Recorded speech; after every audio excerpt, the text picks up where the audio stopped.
E quando a arca também, quando a nação pousava, Moisés também repetia: volta-te, Senhor, para os milhares de Israel. Então vejam que a arca ela representava a presença de Deus, Deus presente caminhando com eles. E eu pergunto para os irmãos, para que venhamos a meditar, por que a geração de Eli, ela perdeu algo tão importante que simbolizava a glória do Senhor? Por que aquela geração perdeu algo tão valioso, que era a presença de Deus? E quando nós vamos analisar a vida, tanto do sacerdote, do sumo sacerdote, como também dos seus filhos, nós vemos que houve negligência na parte daqueles que estavam diante da nação de Israel. A começar pelo sumo sacerdote, em que a Bíblia diz que ele não corrigia os seus filhos. E o pecado dos seus filhos era a violação da oferta do Senhor. Eles tiravam o melhor para eles mesmos. E o próprio Deus também corrigiu, chamou a atenção através de um homem de Deus para advertir Eli. E Deus perguntou por que ele dava mais valor aos seus filhos do que a ele mesmo. E houve uma batalha entre Israel e os filisteus. E a arca do Senhor, ela foi tirada do seu templo, do seu lugar de reverência, do seu lugar de comunhão, do seu lugar de adoração, para ir para o campo de batalha. Mais uma vez nós vemos a participação do sumo sacerdote em consentir que um objeto que não era um instrumento de campo de batalha, um objeto que não era usado em armas, saísse do santuário de Deus, saísse da casa de Deus e fosse servir de um amuleto, como se aquela arca ela garantisse a vitória do povo. O resultado é que o povo ele foi derrotado, o povo perdeu a batalha e a arca do Senhor foi tomada. E assim a mulher de Finéias declarou que fosse a glória de Israel, porque a arca representava justamente a glória dos outros povos, tinha o temor de Israel pelo fato de eles possuírem um Deus presente. E esta foi a geração de Eli, a geração que podemos definir como subtítulo, a geração que perdeu a arca, a geração que perdeu o contato com Deus, a geração que perdeu a comunhão com Deus, a geração que perdeu a glória de Deus. Então veremos, irmãos, quem sucedeu a geração de Eli. A Bíblia também mostra que a geração que tomou a sucessão de Eli foi a geração marcada pela insatisfação também daquele regime em que tanto Eli como depois que veio a acontecer nos dias de Samuel, ele exercia a função de juiz, de sacerdote e de... eram 3 funções.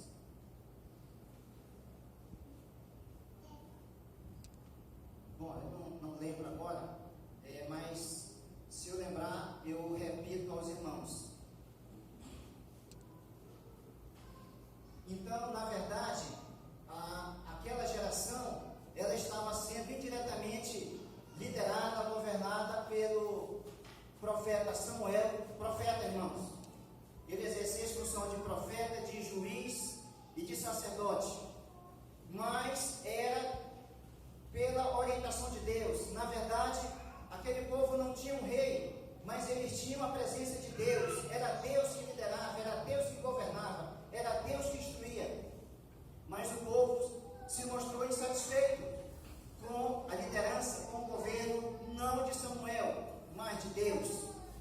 E aquela geração pediu que fosse também nomeado um rei, assim como todas as outras nações tinham um rei, tinha uma pessoa presente. E veio a geração de Saul. E a geração de Saul, podemos definir que foi a geração do governo do homem. Eles simplesmente rejeitaram o governo do profeta Samuel, e Samuel muito se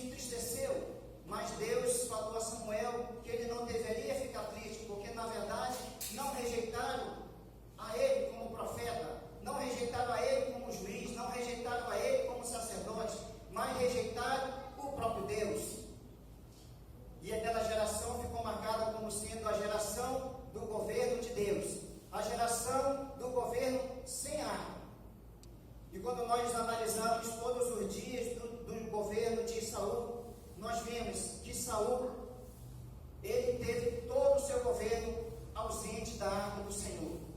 Saul, ele jamais fez o menor interesse ou a menção, ou ele se mostrou interessado em retomar, em buscar a arca do Senhor. Mesmo quando Deus, ele mostrou que aquela arca não era um objeto de idolatria, nem um objeto de um amuleto, para que pudesse ganhar uma batalha, mas Deus mostrou que aquela arca, representando o Deus Altíssimo, iria vencer a batalha, e realmente venceu os deuses em que foi colocado de frente e que caíam, e aonde aquela arca chegava, trazia maldição. E os filisteus entenderam que era por causa da arca, e eles mesmos devolveram a arca ainda com oferta. E a Bíblia diz que aquela arca ela ficou na cidade de Kiriat-Jearim, mas durante todos os dias do governo de Saul, ele não teve o menor interesse em buscar a arca do Senhor. E eu posso dizer, irmãos, que pior do que perder a arca é governar sem a presença da arca, é não ter o menor interesse em trazer de volta a presença de Deus, é não ter o interesse em trazer a glória de Deus para a nação de Israel. E o governo de Saul foi marcado pela ausência da arca do Senhor. E quando nós analisamos, irmãos, também nos nossos dias, em que nós vemos, em que muitos de nós, às vezes, não temos notado, e nós não sentimos mais a falta da ausência de Deus no nosso meio, a ausência da glória de Deus, a ausência da comunhão de Deus, como o governo de Saul.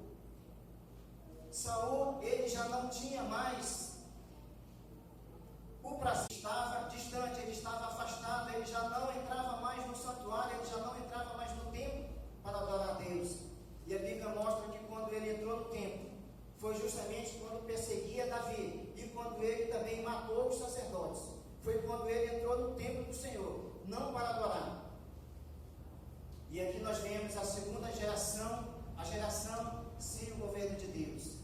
A geração que não teve o menor interesse em trazer de volta a comunhão do Senhor. A geração que não teve o menor interesse em trazer a presença de Deus, a glória do Senhor para a nação de Israel.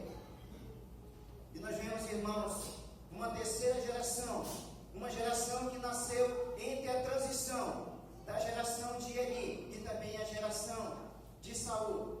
Foi uma geração que nasceu na idolatria de Eli, mas que também foi sufocado pelo governo pelos dias de Saul. Nós estamos falando da geração de Samuel, o profeta Samuel, que ele foi levantado ainda nos dias de Eli, e que ele sucedeu o governo de Saul, e que ele teve ainda uma participação, que mais adiante eu coloco, mas ele foi essa geração da transição.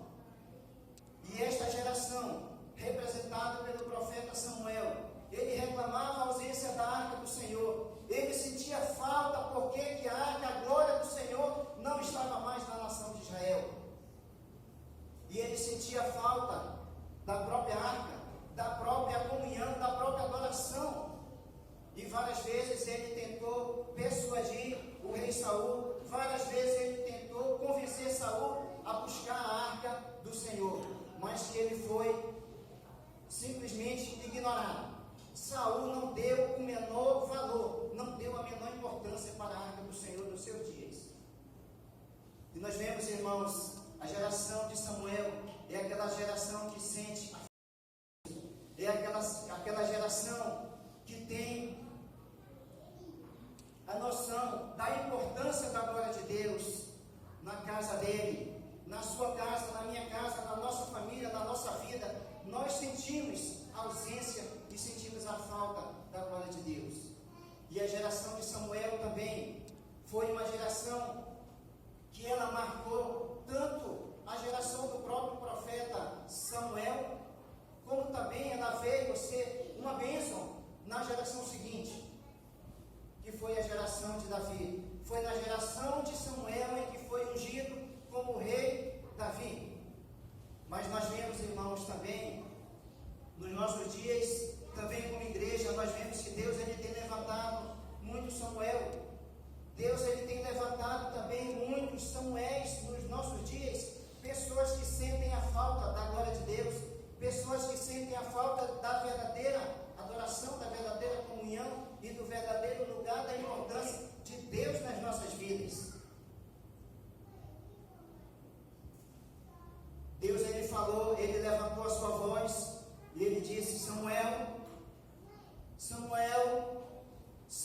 Samuel, e se Deus estivesse hoje também levantando a sua voz e estivesse falando o seu nome, você iria responder para Deus?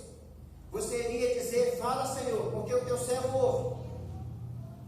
Será que nós temos Samuel ainda nos nossos dias? Se Deus estivesse falando, e certamente, irmão, Deus ele fala através da sua palavra. Deus ele só não fala o nome audível, mas através dessa palavra Deus está falando. Mário,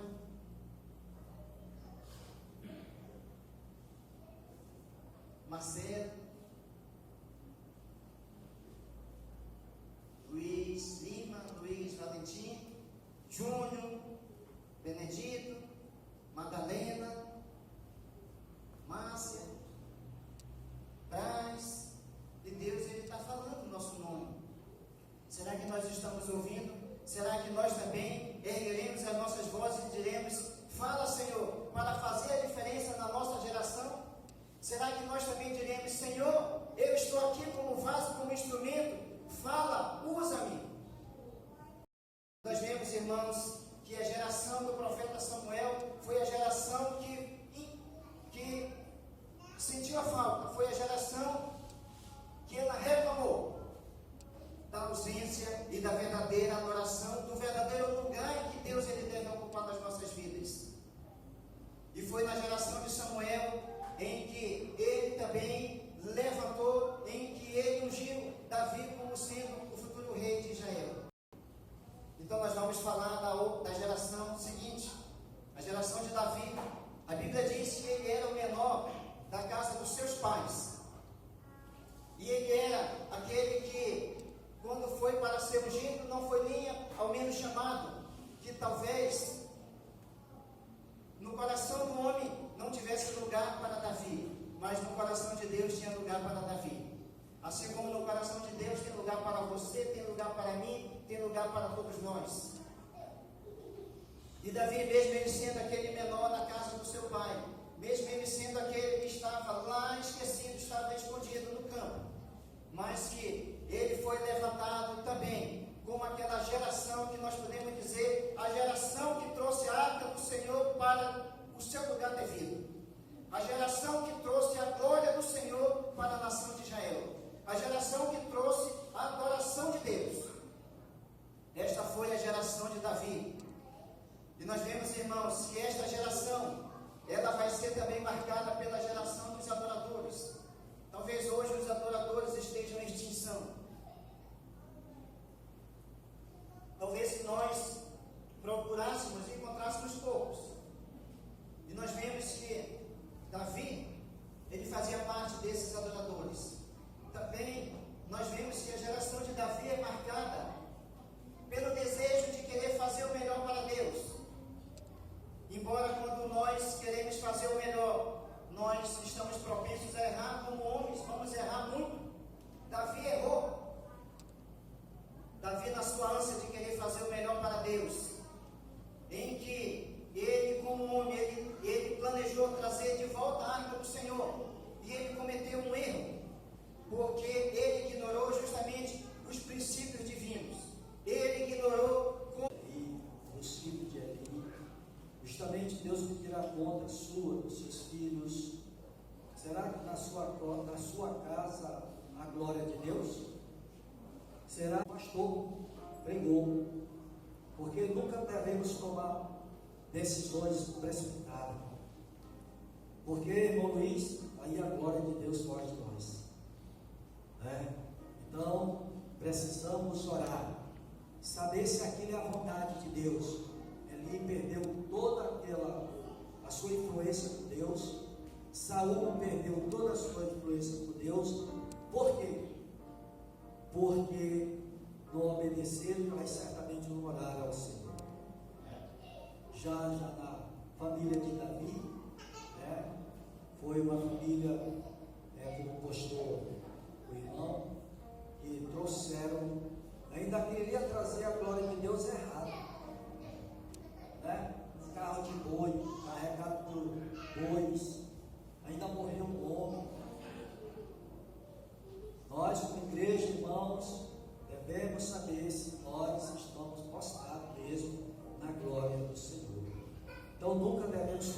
posição precipitada. Esse casal, né? O relacionamento do casal, o relacionamento dentro da igreja, o relacionamento entre os irmãos. Irmãos, tudo isso tem glória de Deus. Não faça como em Cabora. Não há glória de Deus, né? O filho daquela mulher. Acabou, né? Por isso, irmãos, as igrejas estão perdendo a glória de Deus. Não é só aqui em Manaus. Não existe mais glória de Deus. Só existe o homem, né? O pastor. É isso, é aquilo. Porque aquela igreja perdeu a glória de Deus. Vamos cantar o hino, vamos colocar o pé.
Famílias não vieram, graças a Deus.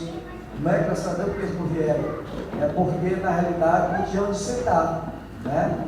Então Deus vai sempre multiplicar nessa igreja as vidas, e espero que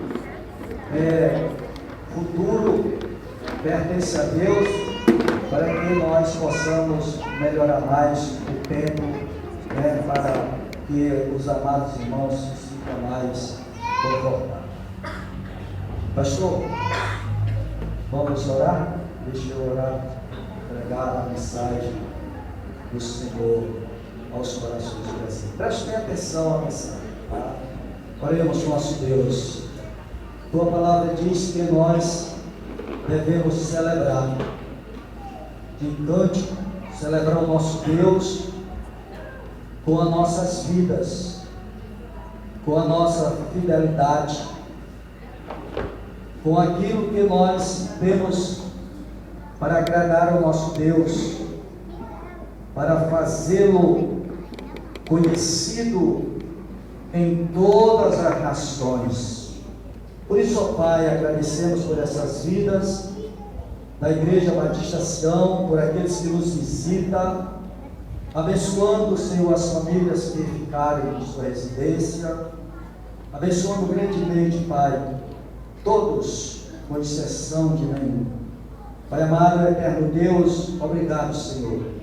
Nesta noite coloco o teu servo no teu altar, o pastor José Braz. A mensagem que ele tem, a mensagem que tu entregaste ao teu servo, para que ele possa nos entregar aos nossos corações, que seja uma mensagem de paz, de amor, de longanimidade, de prosperidade espiritual, por que não dizer material, para o ano de 2016. Abençoa as crianças que apresentaram, os jovens que apresentaram, Senhor. Tu conhece as nossas dificuldades. dificuldade, nossa limitação, mas Tu és o Deus que vai à frente e diz para nós, igreja, marcha. Então temos que marchar. Marchar é ir para frente. Então, Senhor, esse ano de 2016, essa igreja deve marchar. Os mares vão aparecer, existe dificuldade, mas o Senhor vai abrir esse mar vermelho em nome de Jesus. Amém, igreja? Amém.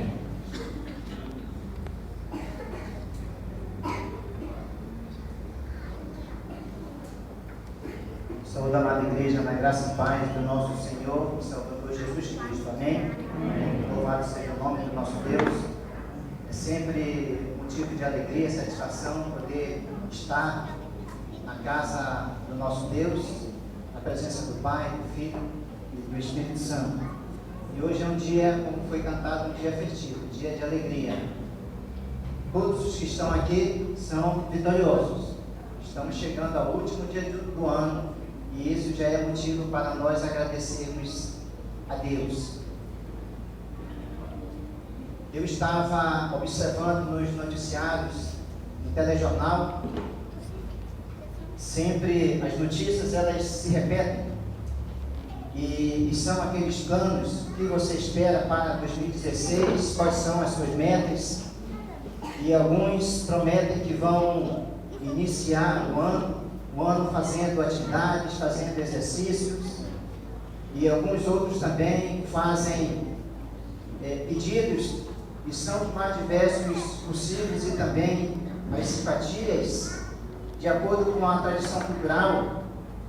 Se você quiser iniciar o ano bem, então tem aquela simpatia das cores, o amarelo, o azul, o branco, e assim sucessivamente. Também com relação à culinária, a cultura está presente também. Se você quiser ser bem sucedido no ano de 2016, então não pode comer. Esse é o segredo de Obed-Edom. Eu agradeço a oportunidade em nome de Jesus. Eu devolvo a palavra para o pastor Luiz Carlos. Muito obrigado. De um adorador, em 1 Crônicas, capítulo 16, versículo 37 e 38. Agora, o incansável adorador que era liderado por Asaf, deixa de ser somente um ministro de adoração e passa a ser o líder de 60, que transformado esses bens, esse tesouro, para o nosso dinheiro nos dias de hoje, daria a soma mais ou menos equivalente a 3 bilhões de dólares. E nós vemos aí o caso do mensalão, o caso do petrolão e muitos casos em que as pessoas elas estão desviando os recursos. Obed-Edom tomava de conta e não havia naquele tempo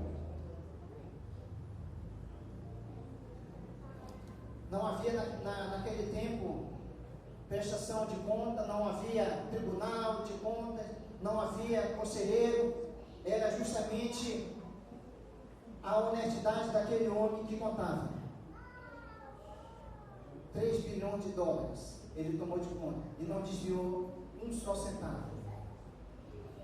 E dentre todas as pessoas que viviam em Jerusalém, próximo ao rei Davi, ele foi o escolhido para controlar todo o tesouro do santuário real. Obed-Edom. Eu falei que no início Deus também mudou a vida, abençoou também a área conjugal de Obed-Edom. E agora nós vemos os filhos que Obed-Edom teve. Ele não podia gerar filhos justamente com a sua esposa. Então vejam, os filhos de Obed-Edom, os seus nomes e os seus significados. Semaías, ouvido por Jeová. Josabade, Jeová quem me deu. Joá, Jeová é meu irmão. Natanael, meu amigo é Deus. Aniel, exigimos ter a bênção de Deus em nosso lar, em nossa casa, em nossa vida. E basta que nós venhamos querer. Como eu falei, a arca do Senhor ficou na casa de Abinadab por 20 anos. E eu posso dizer que a bênção de Obed-Edom poderia ter ido para Abinadab. mas ele recusou esta bênção, mas ele rejeitou, mas ele não deu a devida honra, ele não deu o devido valor à arca de Deus. Abinadab poderia ter sido próspero, Abinadab poderia ter sido muito abençoado, mas ele negligenciou as coisas de Deus. E eu quero fazer uma pergunta aqui para a amada igreja: quais os seus planos para 2016? O que você almeja para o ano que vem? Que lugar a Shekinah do Senhor ocupa em sua casa? E que lugar a Shekinah do Senhor ocupa também na sua vida? E qual a área que você deseja que Deus abençoe na sua casa, na sua vida? Lembre-se que Deus abençoou tudo o que havia na casa de Obed-Edom. Deus abençoou a área conjugal, a área física, a área financeira e a área espiritual de Obed-Edom. Você quer também ter a bênção de Deus na sua vida? A decisão é sua, a decisão é nossa. Basta que você deseje a Shekinah do Senhor. Tudo que você for fazer, não se esqueça, não faça como o rei Davi, não tome as coisas precipitadamente, não haja por impulso, mas haja conforme Deus ele executou e Deus ele planejou para a nossa vida. A arca da aliança ela deveria ser levada pelos levitas e ela deveria ser carregada sobre umbrais, não era para ninguém tocar, e era sobre os ombros, não era em carro de bois.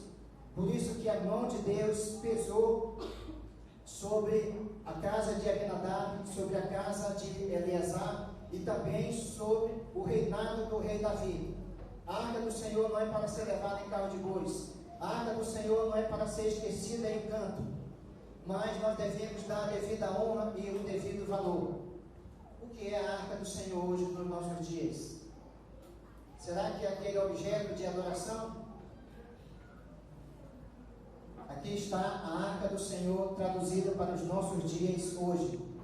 Será que quando dá a hora de eu vir para a igreja, eu procuro onde é que está a minha Bíblia? Cadê a minha Bíblia? Alguém viu a minha Bíblia? Ou será que quando eu encontro a Bíblia, eu pego ela e faço assim? Essa Bíblia ela tem que ser valiosa, ela tem que ser preciosa. Essa Bíblia aqui, ela anda comigo no carro. Eu tenho uma outra em casa. É uma coisa que eu não meço esforço e nunca é demais ter a Bíblia na sua casa. Quando eu concluí a faculdade de teologia, o meu irmão perguntou o que eu queria de presente. Eu poderia ter pedido ali qualquer coisa de valor, um terno, um sapato, um anel. Até hoje eu não tenho anel de formatura. Eu já terminei 2 graduações, mas isso não me faz falta. Mas eu pedi uma Bíblia de estudo Thompson. Esse foi o meu pedido. E essa Bíblia, até hoje, ela tem me ajudado também nas meditações, nas elaborações, nos sermões, até hoje. Ela é ainda útil na minha vida. Em que lugar você tem dado a palavra de Deus na sua vida?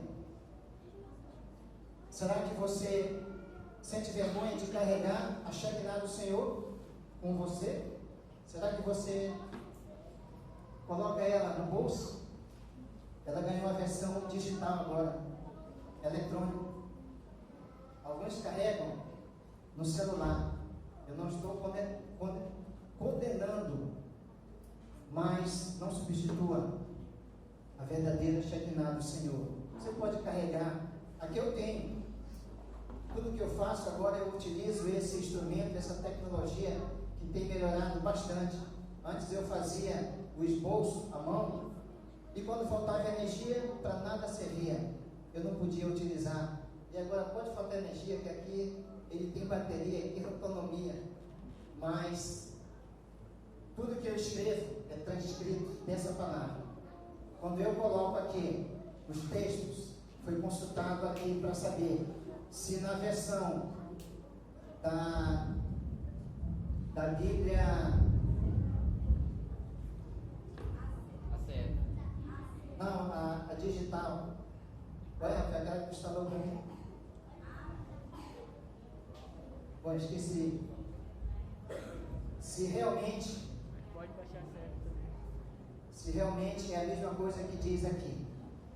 Irmãos, que nós venhamos a dar um devido valor à palavra de Deus. Se você quer ter um ano abençoado, não adianta entrar o ano de branco, não adianta comer carne de porco, não adianta. Primeiramente pela nossa salvação. Obrigado, meu Deus, por a família da Igreja Batista Sião. Ó Deus, abençoa todas as famílias da Igreja Sião. Não deixa, Senhor, que o inimigo toque nos teus servos, segue-os, mas, Senhor, tu tens o poder de abrir a sua visão mais longínqua, uma visão espiritual, uma visão de amor para com a obra do Senhor. Por isso, Senhor Deus, abençoa a Igreja Sião, eu repreendo todo o mal sobre a vida da tua igreja. Oramos pela amada irmã que está esperando a sua cirurgia, com Valdete, com Raimundo. Senhor Deus, abençoa todos os amados irmãos. Abençoa aqueles que nos visitam, Pai. Também oramos pelo pastor Braz, José Braz, abençoando a sua esposa, abençoando os seus filhos, e agradecemos pela vida do teu servo, protegendo-o, ó Deus, na tua paz e no teu Santo Espírito. Nós te agradecemos em nome de Jesus. Amém.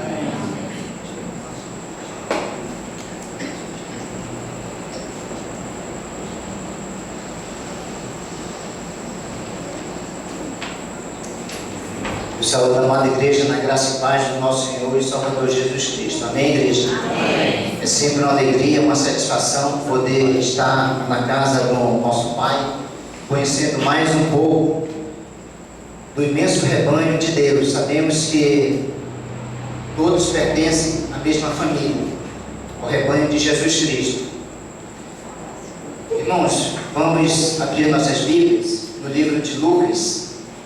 Nós vamos ler duas passagens no mesmo livro de Lucas. Primeiro, Lucas 18, do 18 ao 23, e depois do 19, do 1 ao 9. Vamos ficar de pé para a leitura da palavra do nosso Deus.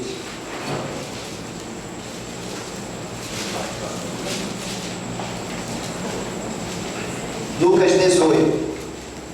Todos encontraram? Diz assim a palavra do nosso Deus. E perguntou-lhe um certo príncipe, dizendo: Bom mestre, que hei de fazer para herdar a vida eterna? Jesus lhe disse: Por que me chamas bom? Ninguém é bom, senão um que é Deus. Sabes os mandamentos: não adulterarás, não matarás, não furtarás, não dirás falso testemunho, honra teu pai e a tua mãe. E disse ele: Todas essas coisas tenho observado desde a minha mocidade. E quando Jesus ouviu isto, disse-lhe: Ainda te falta uma coisa. Vende tudo quanto tens, reparte pelos pobres, e terás um tesouro no céu. Vem e segue-me. Mas, ouvindo ele isto, ficou muito triste, porque era muito rico. Agora, capítulo 19, no mesmo Evangelho de Lucas, do 1 ao 9. E tendo Jesus entrado em Jericó, ia passando. E eis que havia ali um homem chamado Zaqueu, e era este o chefe dos publicanos, e era rico. E procurava ver quem era Jesus, e não podia por causa da multidão, pois era de pequena estatura. E correndo adiante, subiu a um sicômoro para o ver, porque havia de passar por ali. E quando Jesus chegou àquele lugar, olhando para cima, viu e disse: Zaqueu, desce depressa, porque hoje me convém pousar em tua casa. E apressando-se desceu, e recebeu alegremente. E vendo todos isto, murmuravam, dizendo que entrara para ser hóspede de um homem pecador. E levantando-se Zaqueu, disse ao Senhor: Senhor, eis que eu dou aos pobres metade dos meus bens, e se em alguma coisa tenho defraudado alguém, o restituo quadruplicado. E disse-lhe Jesus: hoje veio a salvação a esta casa, pois também este é filho de Abraão. Vamos agradecer a palavra do nosso Deus. Jesus, é no teu nome que nós nos prostramos. E é no nome de Jesus que nós declaramos que só o Senhor é Deus e que não somos nada perante a tua face.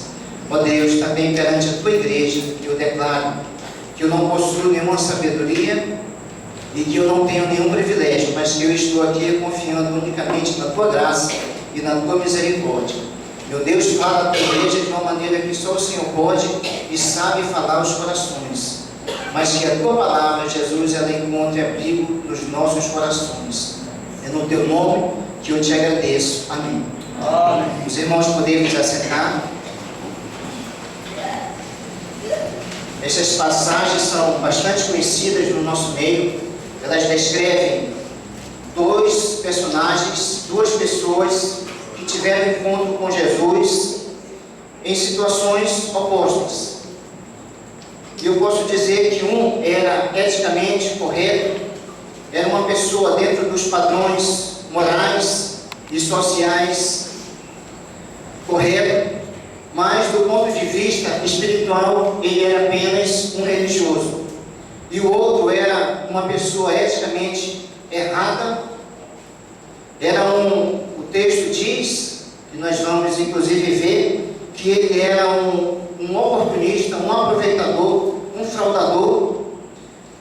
E do ponto de vista espiritual, era um pecador perdido, mas que teve um encontro com Jesus, que ouviu uma frase e que o surpreendeu. Jesus falou: hoje a salvação entrou nesta casa. E o outro, que era uma pessoa eticamente correta, dentro dos princípios éticos e morais, recebeu uma sentença de Jesus que o deixou bastante triste. Uma coisa te falta. E nesta noite nós vamos meditar justamente nesse tema, uma coisa te falta. E nós vamos analisar esses dois personagens e aprender a lição com Jesus, que conhece o nosso coração e ele sabe exatamente a nossa intenção, aquilo que nós não declaramos às pessoas, mas que Jesus, ele olha, ele sonda e ele conhece. E em primeiro lugar nós vamos falar um pouquinho quem era o jovem que falou com Jesus, o primeiro personagem do primeiro texto lido.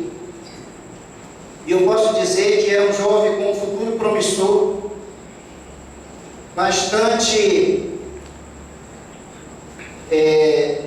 de um futuro bastante promissor. Era uma pessoa de uma família nobre, de uma família rica, abastada. Era também uma pessoa obediente a seu pai, aos seus pais, pois ele mesmo disse a Jesus que tudo isso ele tinha guardado, quando Jesus disse: honra teu pai e tua mãe. Era também um príncipe bem educado, nunca fez mal a ninguém, sempre fazia a coisa que era correta, não era desonesto, pelo contrário, era uma pessoa virtuosa. Agora vamos ver o outro personagem que todos conhecemos, chamado Zaqueu. A Bíblia diz que ele era um maioral, ele era chefe dos publicanos. Eram pessoas que trabalhavam na cobrança de impostos para o governo romano, que era chamado um publicano. E Zaqueu era o chefe desses publicanos. Mas ele também era um fraudador, porque ele cobrava acima do que era devido. E em outras palavras, ele era um ladrão. Talvez hoje a sociedade até colocasse que ele desviou ou que ele manipulou, mas não existe uma outra palavra que descreva tal atitude que não seja ladrão. E ele era considerado também um traidor do próprio povo judeu, pois sendo ele judeu, ele trabalhava para o governo romano, que era justamente o opressor do seu povo, do povo judeu. E por isso ele era odiado por todo o povo, e ele não tinha muitos amigos. Mas será que entre esses dois personagens há algo em comum? alguma semelhança? Vamos observar. Os dois eram ricos, embora por meios diferentes, por meios distintos do acúmulo de bens. Os dois também eram maiorais.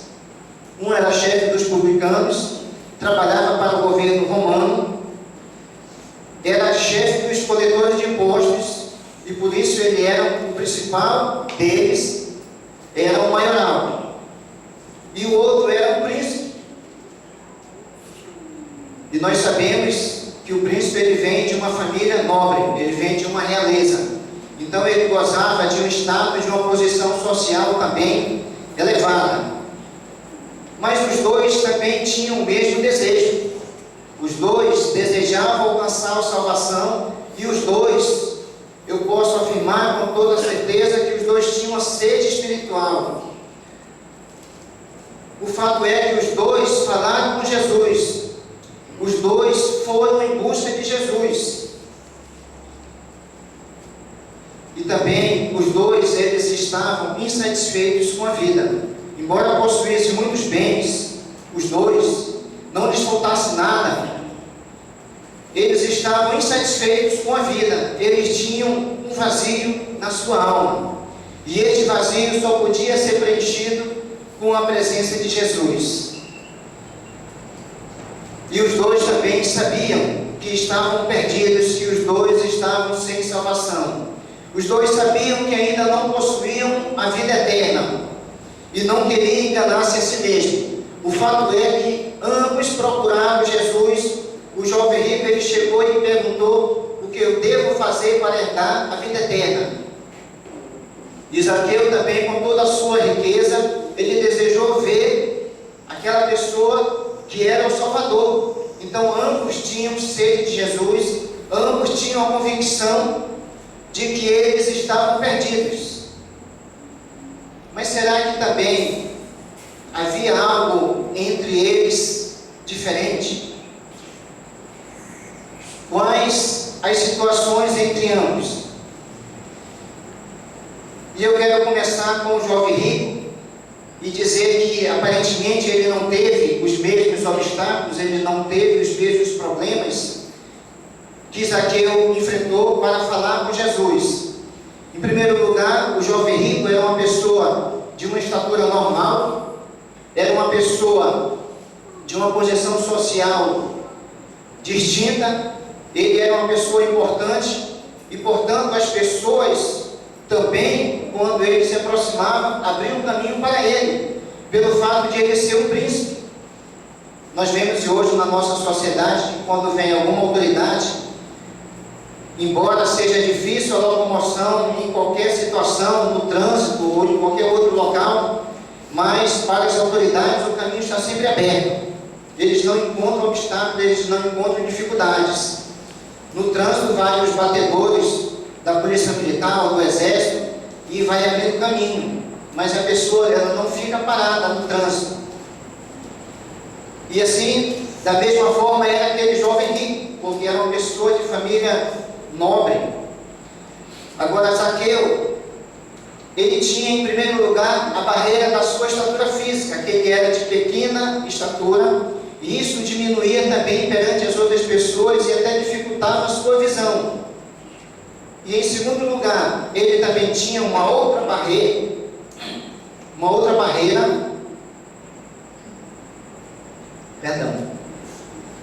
que ainda o impedia até a presença de Jesus, que era uma grande multidão. E ao contrário do jovem rico, ninguém abria caminho para ele, porque ninguém gostava dele, porque ele era inimigo de todos. Então a dificuldade de Zaqueu foi muito maior para falar com Jesus. E por isso Zaqueu tomou a decisão de ter que subir em uma árvore. Zaqueu ainda teve a dificuldade de ter que escalar uma árvore para poder ver Jesus. Agora vamos analisar a posição de ambos perante Jesus.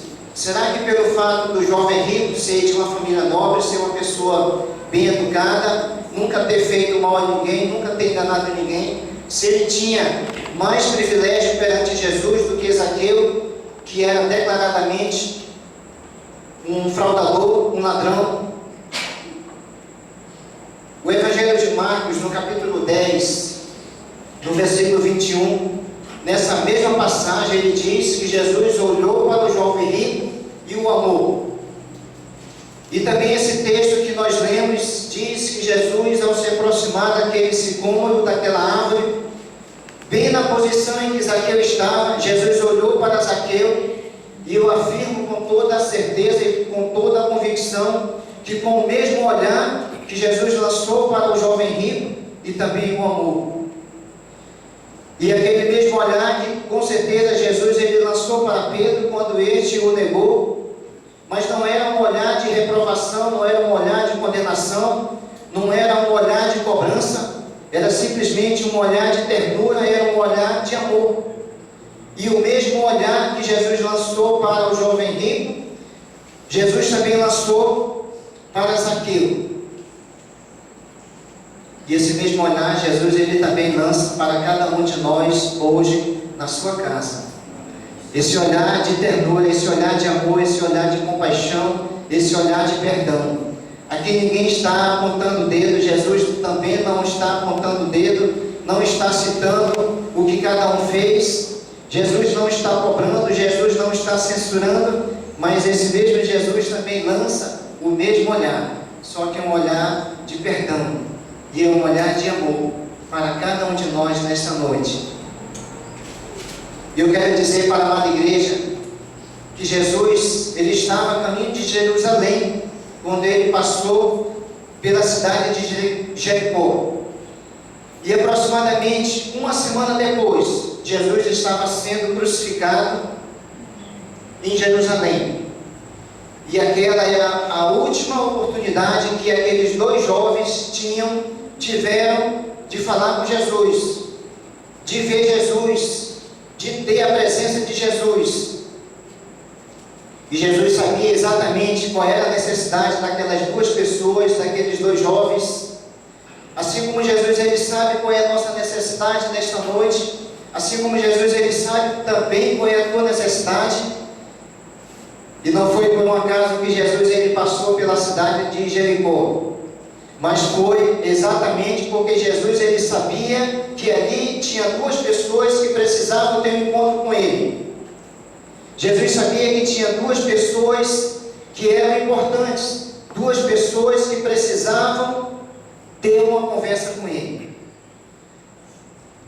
Também eu quero te dizer que nesta noite não é coincidência de você estar aqui, mas é justamente pela providência divina em que você está nesta noite para ouvir esta palavra. Jesus ele conhecia aquele jovem rico, porque ele mesmo disse: uma coisa te falta. Para alguém falar, quando olha para uma pessoa que uma coisa te falta, é porque alguém conhece a vida dessa pessoa. E Jesus ele te conhece muito bem, Jesus ele me conhece muito bem. E Jesus também ele olha para cada um de nós e ele diz: José, Paulo, Maria, João, uma coisa te falta. Jesus também conhecia Zaqueu, porque naquele mesmo lugar, naquele caminho, exatamente naquela árvore, quando Jesus ia passando, naquele momento, Jesus olhou e ele não ficou procurando se tinha alguém ali, mas ele, naquele momento, ele olhou exatamente para Zaqueu, e ele sabia quem estava ali, porque Jesus até disse: Zaqueu, desce depressa.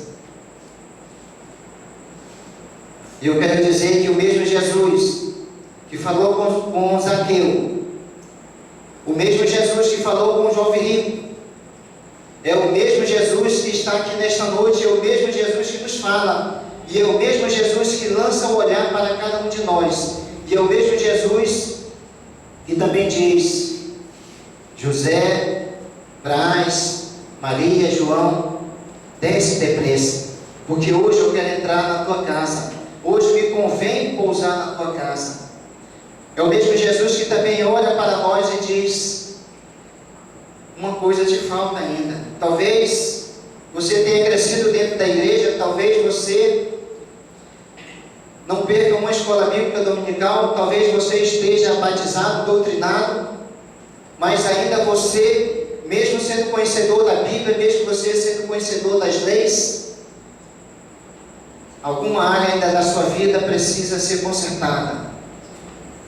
E eu posso dizer que eu não conheço você, eu não sei qual área da sua vida, mas aquele que conhece, aquele que sonda, aquele que esquadrinha as mentes e os corações, olha para você e diz: uma coisa te falta.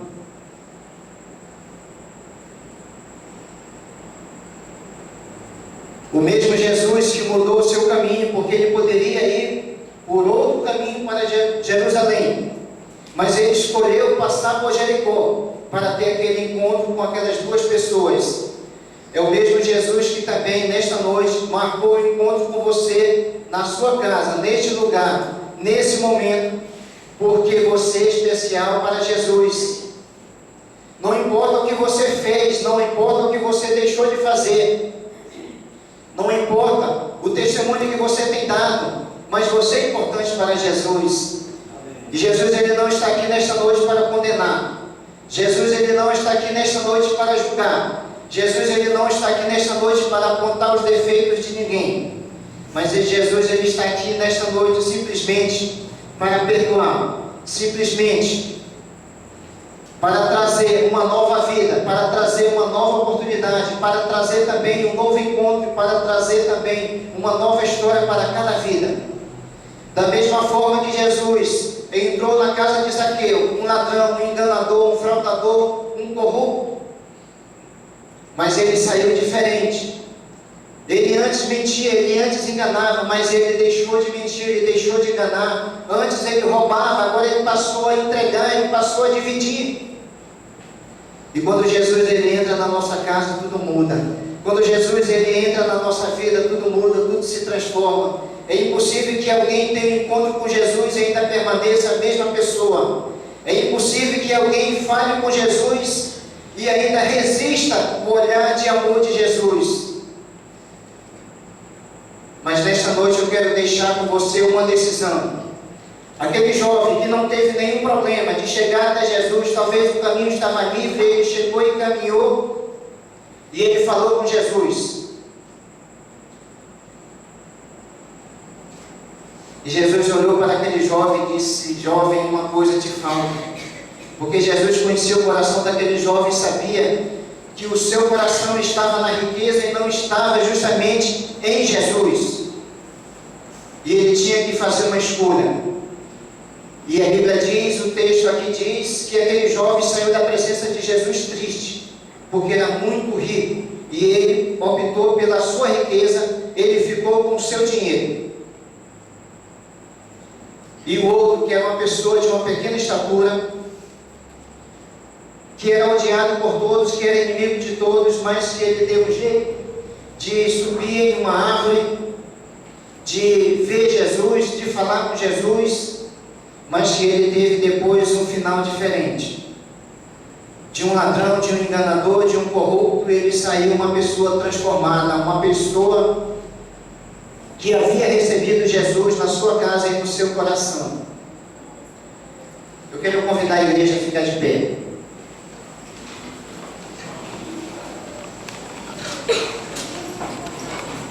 Não responda para mim.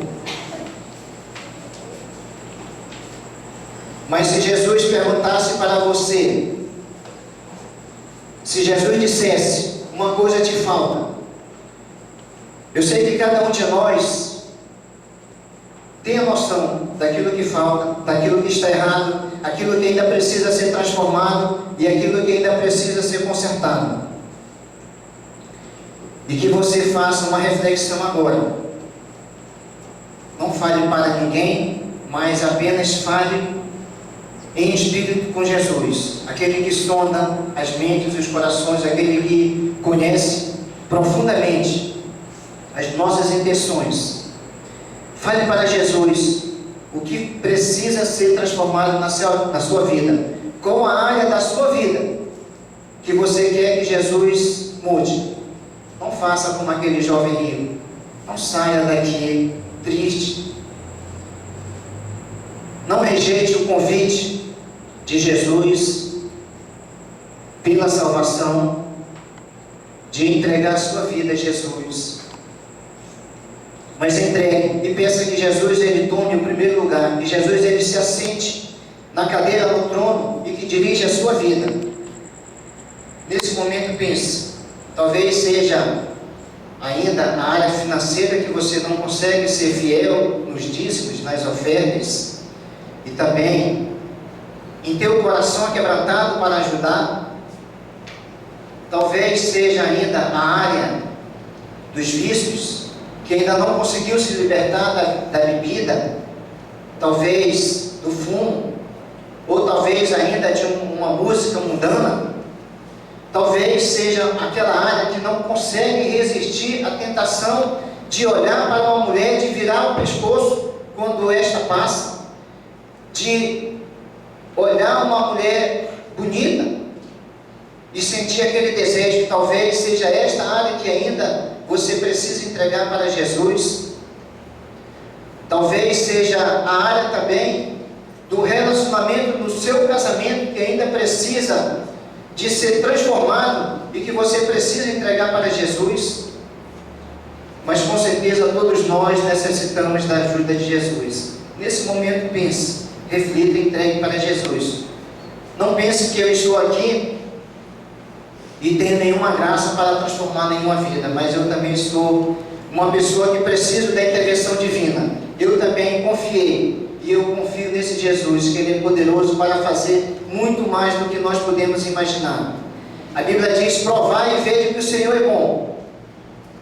Prove, entregue a sua vida, entregue a área que você quer que Jesus transforme. Enquanto a igreja fica meditando, eu agradeço a oportunidade em nome de Jesus e passo a palavra novamente para o pastor Luiz Carlos. Amém.